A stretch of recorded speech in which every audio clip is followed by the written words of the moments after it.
welcome.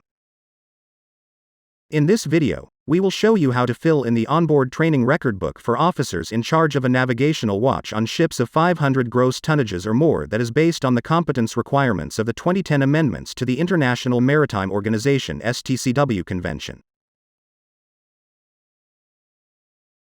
Start the record book by filling in your personal data on the first page, your full legal name, physical address, and the initial date your onboard training started.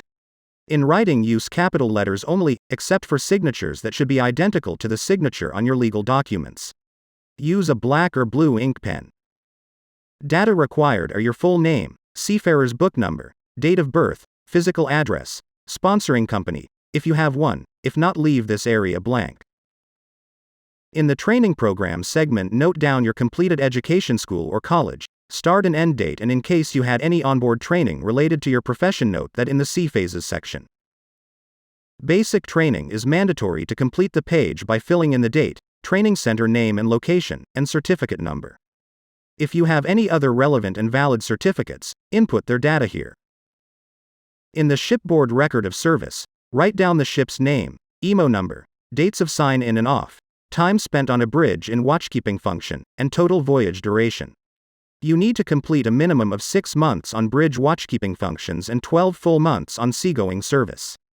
Keep in mind that as per Maritime Labor Convention, you must have breaks between serving on board a vessel. Every week, the officer in charge should review and validate your training progress and record book. A signature is placed only to indicate you performed the task. It is not related to the satisfactory level of your performance.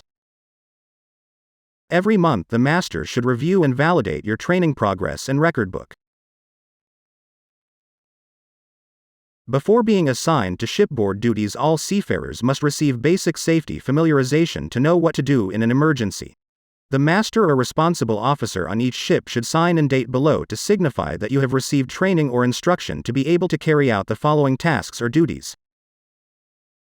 You will be given a period of time during which you will have an opportunity to become acquainted with the equipment you will be using and specific watchkeeping, safety, environmental, and emergency procedures and arrangements required to perform your duties. The location of safety and emergency equipment varies from ship to ship. To be sure that you are familiar with your duties and all ship arrangements, installations, equipment procedures, and ship characteristics that are relevant to your routine or emergency duties, you must complete the following tasks or duties as soon as possible on joining your ship. In the boat and muster station segment, you must input the location of the boat and fire muster station, and the master should verify this with signature and date. It is an essential feature of your training that you obtain knowledge of the ships on which you serve. To assist you in meeting this important requirement, the following particulars are to be recorded during the time spent on each ship. In Section 4, fill in all the particulars of the ships.